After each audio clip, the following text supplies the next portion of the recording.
it's Nikki from Naturally Salon coming at you today with 5 easy tips to put money into your pockets for all stylists.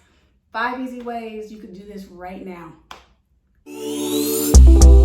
Found myself inside all this tension, a feeling I never was expecting. I don't.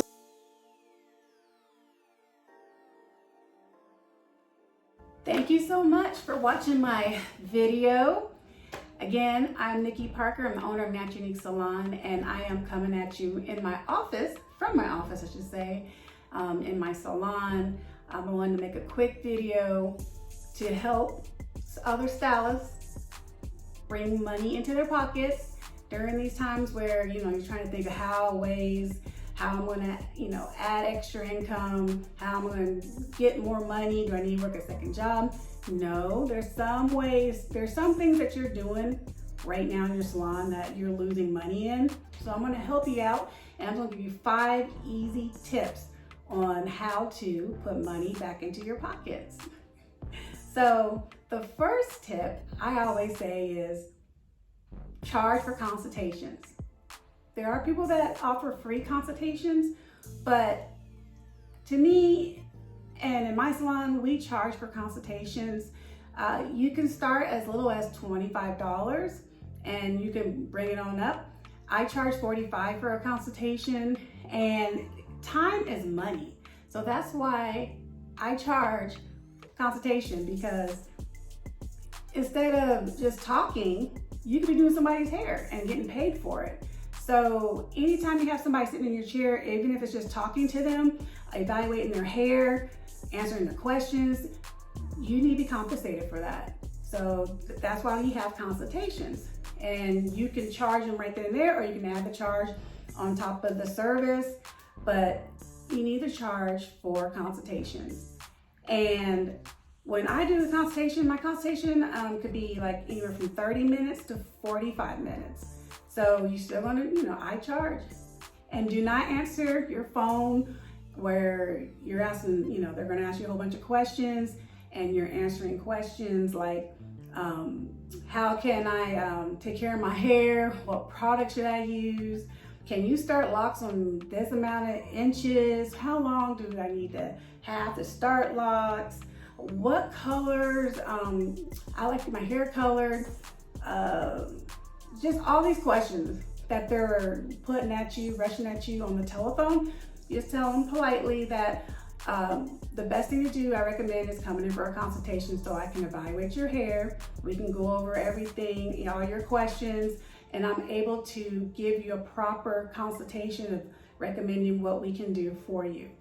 And they're usually cool with that. You just tell them that you charge, this amount for a consultation, and it takes about this long, and you tell them everything what they need. I have my clients come in with clean hair. Please arrive with clean hair, because if I'm gonna be touching your hair and looking in your hair and working around your hair, I need clean hair. And that's just State Board of Cosmetology, sanitation, hygiene. You don't be working in dirty hair. If they come with unclean hair, we have to charge for a shampoo, and that's my next one. That's my next tip. Yes, stop giving out free shampoos. But yes, a consultation is required for a client that has a whole bunch of questions, or just wants to even meet you. They're evaluating you. It is still a consultation, and you need to be charging. Anytime somebody's sitting in your chair asking questions upon you, charge them. Do not feel like don't feel nervous or like scared to charge. Know your worth and tax it. That's the new thing now, right? But basically know your worth. And again, time is money. You need to be paid for your time. So yes, start charging for consultations. Tip number 1, shampoos. Shampooing. When I was in cosmetology school, our instructor, we would get in trouble. We said wash. She says, you wash clothes, you shampoo hair. So I'm gonna say shampoo. Shout out to Whitney. But yes, You're going to charge for shampooing. It's up to you how much you want to charge. At my salon, we do charge $20 for a shampoo. That's like the best part of the service is a shampoo, stimulating the scalp. People love to get their little head rubbed on, and you know, that is the best part, and they look forward to it. So most people will be happy to pay for a shampoo. Now there are some services that you can't separate it, like our retwist, our lock retwist, that's included in the service. But for like our sister locks or interlocks, flat ironing, braids, that shampoo is an additional charge as an add-on, and you would pay $20 for that. So if you have 5-6 clients for that day and they all need shampoo, well, you just added more money into your pockets. You know, at least an extra, you know, $100 into your pockets for just doing a shampoo. So definitely think about adding, charging for the shampoo service. That would help you out with bringing additional income into your salon. So think about it. Tip number 3, start charging for styles. Do not just add it on into the service. It needs to be a separate service. So like if you do a lock retwist, or you do a flat ironing, even put it in braids, if they want you to style it, that has additional charge.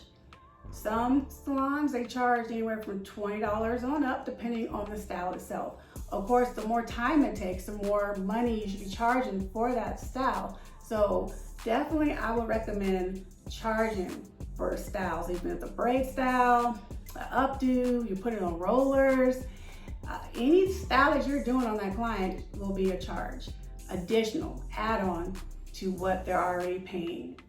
So, and also I want to say, when you do braids, all my braiders out there, any braiders listening, the standard is a brick lay, right? You guys do brick lay, but I know salons that are charging. If a client comes in and wants triangle or diamond shaped partings for their braids, or even locks, starting up their locks or starting up their braids, triangle or diamond partings, you need to be charging additional for that. There's an extra upcharge, and their salons charging up to $300, and people are paying for it because that's what they want.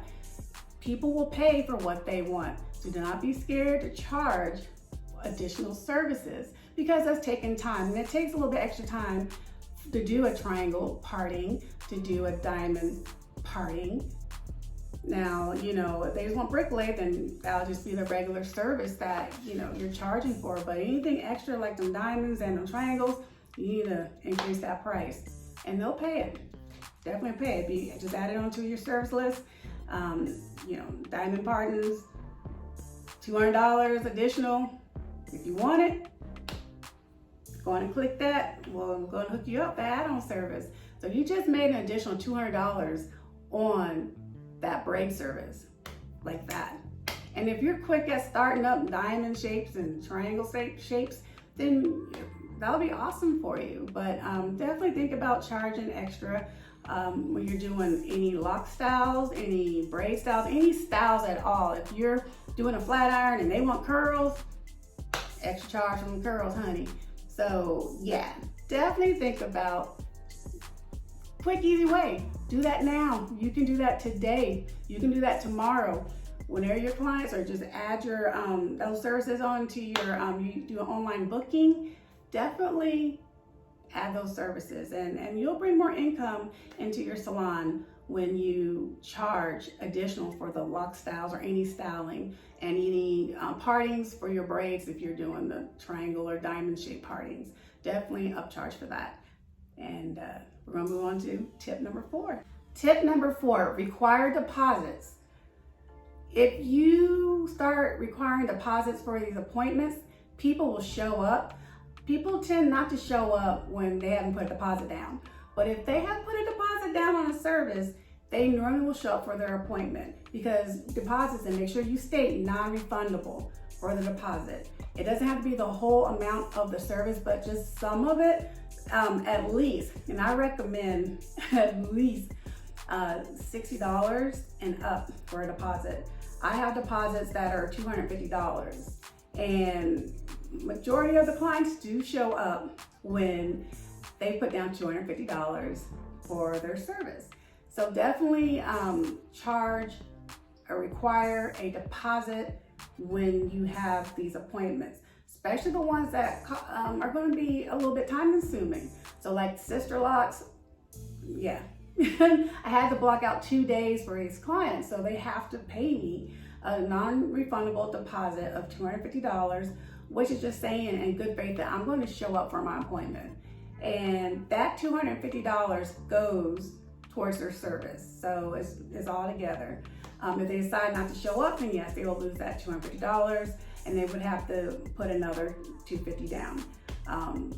So definitely for just like everyday appointments, like I have clients that if you cancel a lot or repeatedly cancel, or have to reschedule a lot, or you don't show up, if you no-show an appointment, usually with me, I don't see that client again. It has to be a really good reason. But if you decide that you're gonna take in somebody that no-shows you or cancels a lot, I highly recommend requiring a deposit. And it could be, like I said, $60, $100, depending on what you're doing.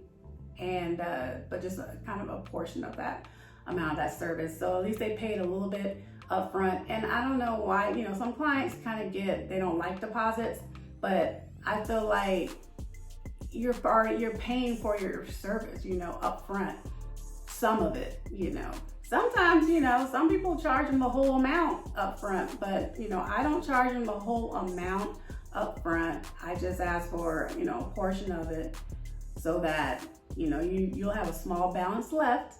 You have a very, very small balance left. And it's just easier for that client, I feel. So, it's not a punishment when you require a deposit. It's just, we're not 9-to-5 people. And I always try to say, like, clients that are 9-to-5ers, if they show up for their job and the lights are off and their computers aren't working, they still expect to be paid because they showed up to their job.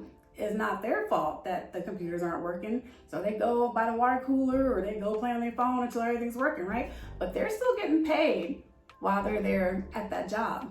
Well, for us, stylists, if we show up to work and we have a client that just no-shows you, we could have put somebody in that place that was going to show up. And because you guys, clients I can't talk. They are our paychecks. That's what I'm trying to say.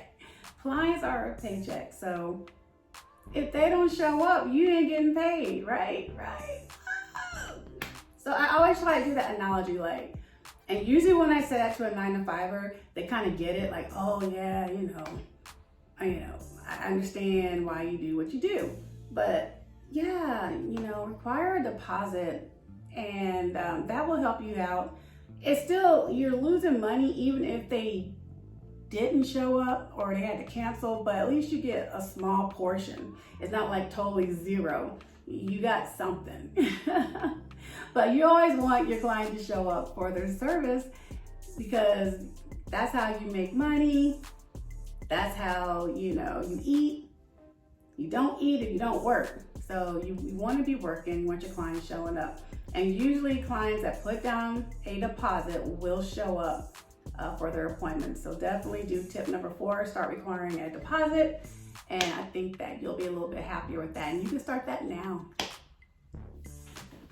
All right, for the last tip, this is a good one, okay? So for all those creatives out there, for tip number 5, if you are creative and you create like Etsy kind of stuff, like waist bead bands and necklaces and jewelry, or for like hair, different hair ornaments, lock jewelry, anything that would sell. that you can create, do it. Sell that in your salon, sell that in your salon suite. You can start selling stuff today, make any kind of little products. If you can make product, I make my own product. It's called Yummy Locks. And that's something that I actually started just doing for myself with my sister locks. I don't have sister locks now, that's a whole nother video. But when I started out my lock journey, I had sister locks.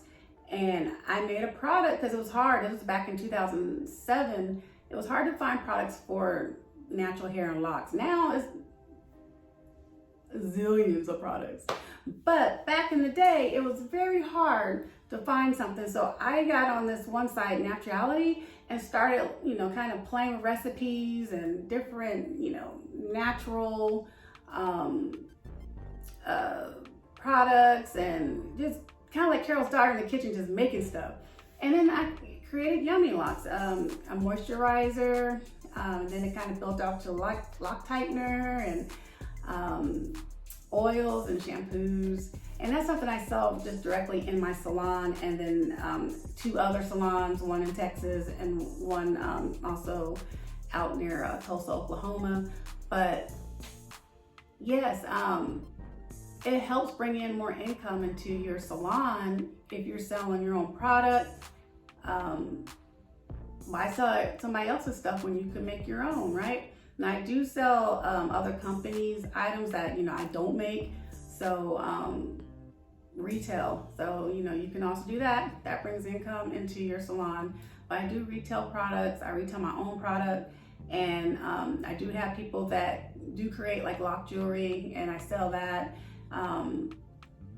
Just different things, body butters. If you're into making body butters for yourself and your family, or for Christmas gifts, start making that for your salon and selling it to your clients, because I'm sure that they would love your product too. And most of your clients, believe it or not, they will support you. They support their stylists, and they want you to grow, and they want you to do better too. So it's always great to have, if you have that creativity, go ahead and sell products in your salon that you can create. And that will help with the overhead too, because if you're making it yourself, you don't have to pay a company for their products to sell into your salon.